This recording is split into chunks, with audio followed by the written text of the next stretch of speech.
Assalamualaikum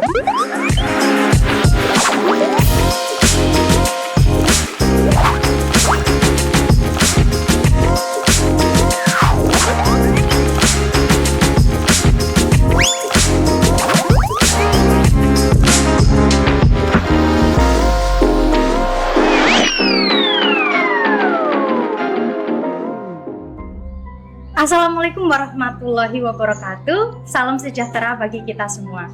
Halo Sobat Desa, hari ini kita tidak ada di studio, tapi kita langsung di Desa Pilanggede, Kecamatan Balet, Kabupaten Bojonegoro. Tepat sehari setelah dilaksanakannya kegiatan Bulan Bakti Gotong Royong Masyarakat, Desa Pilanggede ini terpilih menjadi tuan rumah. Tentunya bukan karena kebetulan, tapi karena memang masyarakatnya yang dinilai kompak, guyup rukun, serta gotong royong. Tapi kali ini kita tidak akan membahas tentang kegiatan kemarin saja, karena kita akan membahas lebih luas lagi tentang desa, tentang pemerintah, serta program-program. Untuk itu telah hadir bersama kita semua Bapak Kepala Desa Pilanggede, Bapak Haji Yaskun. Selamat pagi Bapak. Selamat pagi Mbak Dian. Bagaimana kabarnya Pak? Ya baik Pak. Alhamdulillah baiknya Pak. Pak, lega nih Pak, acara kemarin berjalan dengan ramai, lancar, nah sukses nih Pak. Ya Alhamdulillah. Tentunya keberhasilan dari acara kemarin tidak lepas dari peran seorang kepala desa nih Pak. Nah, bisa diceritakan nggak Pak peran Bapak nih bagaimana Pak dalam keberhasilan acara kemarin? Ya Mbak Dian, jadi keberhasilan dari penyelenggaraan di Bulan Bakti Gotong Royong, tepatnya di Desa Pilanggede ini penyelenggaraannya. Jadi ini tentu ada satu kerjasama kegotong royongan, kolaborasi baik dari pemerintah provinsi, dari kabupaten, dan juga dari teman-teman yang ada di desa, seperti itu. Jadi kekompakan serta guyup rukun warga itu juga menjadi faktor penting untuk keberhasilan acara kemarin nih Pak. Ya. Nah, kalau kita lihat nih Desa Pilanggede ini kan desanya maju. Nah, sebuah desa itu kan juga cerminan seorang kepala desa nih. Bisa diceritakan Pak perjalanan Bapak dalam menjadi kepala desa di desa itu seperti apa? Ya Mbak Dian, jadi kami berangkat di 2008 di periode pertama, itu pun kami dihadapkan sebuah bencana yang luar biasa. Jadi jalan di tengah-tengah jalan itu terancam putus. Jadi ada sungai di timurnya dan ada sungai di sebelah baratnya, itu terancam putus. Jadi itu bisa kita selesaikan di awal periode pertama itu, bencana itu tentu dengan satu kekompakan, kekerjasamaan sampai mengalihkan dari aliran sungai itu, seperti itu. Jadi Bapak ini sudah periode keberapa nih Pak? Sudah ketiga saat ini. Ya. Oh, sudah 3 periode Ya. nih Pak. Nah, tentunya untuk membangun atau membentuk warga yang kompak, setara guyup itu kan bukan suatu hal yang mudah nih Pak. Nah, pasti ada tantangannya nih Pak. Apa Pak tantangannya Bapak untuk mewujudkan keguyup rukunan itu? Lalu mungkin Pak, apa yang sering masyarakat itu keluhkan Pak? Jadi seperti ini, kami selalu intent, kami selalu memberi satu support kepada masyarakat di dalam menjalankan sebuah roda pemerintahan. Bila tujuannya ingin tercapai, selalu intent lah, kami selalu intent untuk menyampaikan, tidak henti-hentinya kami menyampaikan untuk menyadarkan sebuah masyarakat. Tentu satu penanaman terhadap masyarakat, kebiasaan itu kan perlu proses kan.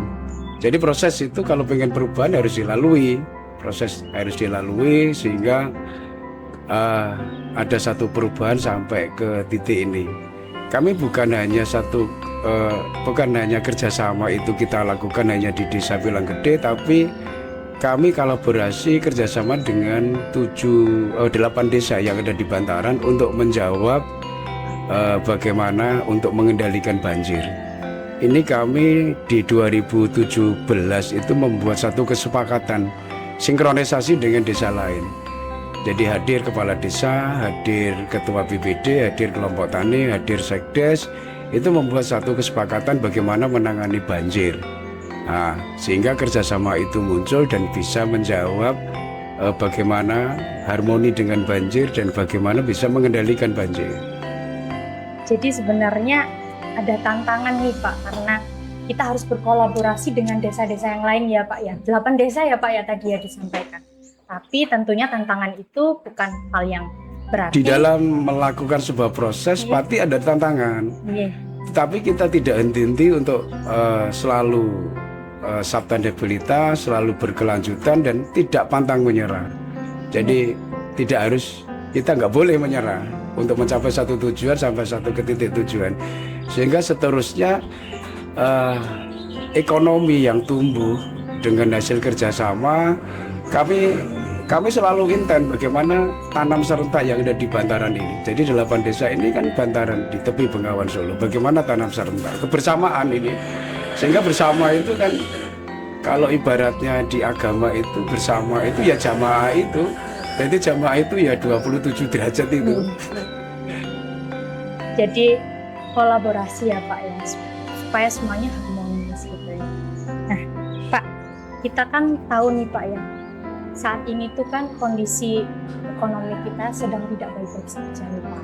Kemudian juga ada faktor geopolitik yang lagi panas-panasnya nih Pak, sehingga juga mempengaruhi ketidakstabilitasnya ekonomi kita, serta juga mungkin mempengaruhi di kenaikan harga nih Pak. Nah, apakah Pak masyarakat di sini merasakan hal yang sama? Saya kira nggak terlalu pengaruh di desa itu nggak terlalu pengaruh. Tetapi dengan hasil kerjasama kegotong royongan, termasuk kali ini kami dalam melakukan satu kerjasama dengan kelompok tani itu saat ini bisa memunculkan musim tanam yang ketiga ini. Dan ini tidak banyak desa lain panen, jadi ini di saat musim ketiga kita panen dan harganya stabil sekali. Jadi saya kira di saat ada geopolitik yang seperti ini nggak begitu pengaruh. Dan karena penataan yang sudah kita tawarkan di desa itu, bagaimana kreatif desa itu, bukan hanya satu titik mata pencariannya petani, bagaimana UMKM itu juga tumbuh, bagaimana usaha-usaha yang lain itu juga tumbuh, termasuk di sini tuh banyak pedagang rengkek itu karena memanfaatkan bantaran itu, sehingga kalau stabil kesejahteraannya terpenuhi, sehingga apapun kondisinya ini masih bisa ditangani seperti itu. Jadi tidak terlalu pengaruh ya Pak ya. Nah Pak, kan banyak nih Pak program-program desa ini Pak dari pemerintah. Ada juga pelatihan, kemudian bantuan. Nah sebenarnya bantuan yang seperti apa sih Pak yang masyarakat ini butuhkan? Saya kira sudah tepat yang dilakukan, kehadiran saat ini dari provinsi, kehadiran dari kabupaten yang ke desa ini, dan banyak sekali bantuan yang sudah ditawarkan, yang sudah dilakukan oleh baik dari provinsi, dari kabupaten ke desa kami ini, sehingga itu sudah suguhan yang luar biasa. Tetapi tidak cukup itu, kami tetap mengawalnya. Bagaimana termasuk saat ini ada pelatihan dari Sinau Nang Diso, Sinau Bareng, bagaimana usaha UMKM ini tetap tumbuh, dapat pelatihan dan dapat dilaksanakan seterusnya. Termasuk kegiatan yang ada saat ini juga bagaimana adat ini tetap bisa dilestarikan. Nah, selama ini kami terima kasih kepada provinsi yang hadir saat ini sudah mengawalnya itu. Dan termasuk adat itu, melestarikan adat itu selama ini tidak tinggal diam. Artinya kerjasama selama ini sudah ada satu kolaborasi kerjasama, kegotong royongan. Bukan hanya di desa, kabupaten hadir, provinsi hadir untuk melakukan satu kerjasama.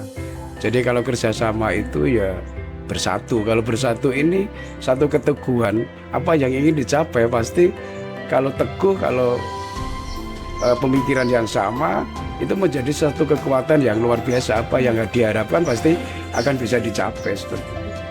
Jadi program-program pemerintah yang sudah dicanangkan di desa itu sudah sangat bermanfaat bagi masyarakat. Ya, kami selama ini kan di desa kami sering ditawari yang namanya lomba. Lomba itu proses. Jadi proses itu kalau pengen perubahan ada satu proses. Dan kami tidak pernah punya keinginan berhenti dan kami tidak pernah menyerah. Sehingga setelah proses ini bagaimana tertanam, bagaimana setelah ini menjadi satu kebiasaan. Dan harapan kami terus-menerus bisa dilakukan. Kalau itu bisa dilakukan berarti kan ada satu ketermanfaatan kan, berarti bisa diwariskan. Kebiasaan apapun, jadi program apapun kalau sudah ditularkan ke anak cucu kita ini sehingga bisa mewarisi apapun kegiatan, apapun kegotong royongan, kebersamaan dan sebagainya itu. Ya, seperti kita tahu ya Pak ya, Desa Pilang Gede ini kan tahun lalu menjadi juara 1 ya Pak ya di Bulan Bakti Gotong Royong masyarakat ini Pak. Nah, kemudian saat ini itu lagi getol-getolnya program pemerintah pusat nih Pak. Program Koperasi Desa Merah Putih Pak. Program baru yang dimana sebelumnya kita sudah punya program yaitu BUMDes yang mungkin sudah berjalan selama puluhan tahun ya, belasan tahun ya mungkin ya. Nah, apakah dengan adanya program baru pemerintah ini justru menjadi tumpang tindih atau mungkin bisa dikolaborasikan dengan program yang sudah ada Pak? Bagaimana Pak? Saya kira skema dari pemerintah pusat sudah memikirkan dalam hal itu. Jadi hadirnya Koperasi Desa Merah Putih dan di awal ada BUMDes, saya kira ini nanti peran dan fungsinya berbeda. Saya punya pemikiran bahwa ini tidak akan tabrakan, saling mendukung, sehingga ini satu kekuatan. Jadi kalau jalannya Koperasi Merah Putih yang sudah terskema, yang sudah direncanakan matang, punya peran lain. Dan dari BUMDes juga punya peran lain, sehingga berbedanya peran ini akan menjadi akan saling mendukung dan justru nanti akan menumbuhkan ekonomi karena keterdukungan. Jadi mungkin perannya KDMP ini menjadi stok atau menjadi grosir ini, dan di bawah nanti bisa dibantu yang namanya BUMDes dan juga bagaimana peran-peran BUMDes yang lain mungkin disimpan pinjamnya, karena di KDMP ini tidak ada simpan pinjam dan nanti simpan pinjam ini ada di BUMDes ini. Jadi kedua program itu justru saling mendukung ya. Mungkin dari BUMDesnya bisa mensuplai ke Koperasi Desa. Jadi masyarakat merasakan manfaatnya nih Pak. Iya, harapannya seperti itu ya. Pemerintah ya Pak. Jadi tidak perlu ada yang dikorbankan Pak, karena keduanya sudah berjalan saling mendukung. Yes, optimis jalan nanti, ya, optimis jalan. Optimis. Dan konsistensi ya Pak. Konsistensi ya. Pak, kalau melihat kondisi saat ini nih, Bapak optimis nggak Pak? Generasi muda di desa ini tuh bisa membangun desanya sendiri Pak? Iya. Saya kira karena sudah ditanam sebuah kebiasaan, sudah ditanam satu program-program yang ada, saya yakin ini akan tumbuh. Jadi kalau sudah ditanam pasti akan tumbuh dan akan mewarisi dan bisa melanjutkan apa yang sudah menjadi capaian kita di desa ini. Ya, karena kita tahu nih Pak, banyak kan Pak generasi muda atau anak-anak muda nih yang merantau ke kota nih Pak untuk mungkin cari pekerjaan yang lebih baik atau mungkin bersekolah di sana. Nah, pendapat Bapak gimana nih Pak soal itu? Tidak semua kan yang ada di desa masih, dan potensi-potensi dari anak-anak itu selalu kita libatkan dalam sebuah program, dalam sebuah pelaksanaan yang ada di desa. Kita libatkan kegiatan-kegiatan itu, baik kegiatan di Karang Taruna, baik kegiatan di Posyandu dan sebagainya. Ini selalu kita melibatkan generasi yang muda itu, yang potensi itu selalu kita cari. Bagaimana bisa menyumbangkan pemikirannya kepada desa, itu kita cari yang potensi, pasti kita libatkan di kegiatan-kegiatan desa. Ini sama dengan kita mempersiapkan, jangan sampai ke depan itu tidak ada satu perhatian ya potensi anak itu justru tidak kita libatkan. Kita selalu melibatkan yang potensi-potensi ini, sehingga bagaimana nanti mengelola ke depan desa seperti apa ini kan sudah kita tawarkan di awal ini kan sudah bisa terlibat di kegiatan-kegiatan itu. Jadi lebih menggerakkan lagi generasi muda Iya. supaya bisa membangun desa ini lebih maju gitu ya Pak ya. Nah Pak, kalau harapan Bapak sendiri nih Pak, 10 tahun yang akan datang itu desa ini harapannya menjadi desa yang seperti apa nih Pak? Saya kira saat ini desa kami ini kan sudah sering kan mendapat satu penilaian baik dari provinsi, dari nasional pun pernah di program tingkat nasional Desa Pilang Gede ini pernah mendapat penghargaan trofi dari Kementerian Lingkungan Hidup. Terus saat ini dapat nomor 1 di BPGRM. Artinya kami tetap punya satu peran ke sana. Bagaimana bukan hanya seperti ini, bagaimana yang kedepannya pemuda, masyarakat dan bisa membawa lebih dan bisa mempertahankan dan bisa meningkatkan lagi keberadaan yang ada di desa ini. Sehingga apa istilahnya untuk terus menerus itu loh bisa dilakukan. Jadi mempertahankan juara yang sudah ada, kemudian juga Dan meningkatkan lebih ditingkatkan lagi. Bukan hanya harapan kami malah lebih baik lagi seperti itu. Kira-kira nih Pak, ada nggak Pak lomba mungkin dari tingkat pemerintah daerah atau nasional yang sekiranya belum tercapai nih Pak juaranya Pak oleh Desa Pilang Gede ini Pak? Yang program itu sudah nasional.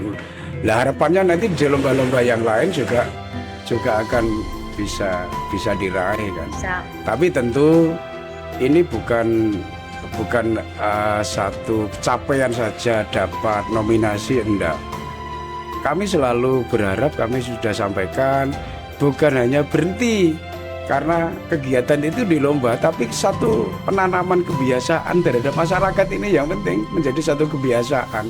Jadi sesuatu itu kan harus dipaksa menjadi biasa dan akan melakukannya secara terus-menerus dengan sebuah penuh kesadaran. Di proses itu di awal karena kita juga merasa terpaksa. Tetapi kalau sudah dilakukan terus-menerus, keterpaksaan ini hilang. Jadi orang ngopi saja itu awal-awal kan agak terpaksa, menjadi biasa itu sehingga nggak hadir di warung kopi itu apa ya sih yang kurang itu. Dan itu satu kebiasaan yang sudah tertanam seperti itu. Memang untuk melakukan perubahan itu bukan hal yang mudah ya Pak ya. Tapi dipaksa itu tadi ya Pak. Ya, yang pertama itu harus pemahaman dulu. Jadi kepala desa itu kan punya peran mengajak, membina, membimbing, memengaruhi, dan yang terakhir ini memaksa. Itu leadership. Jadi selalu kita melakukan satu pendekatan bagaimana mempengaruhi, bagaimana membimbing di saat waktu yang tepat. Itu. Jadi juga pemaksaan itu kadang-kadang kan perlu kan pemaksaan itu. Oh besok itu ada lomba itu kalimat memaksa kan.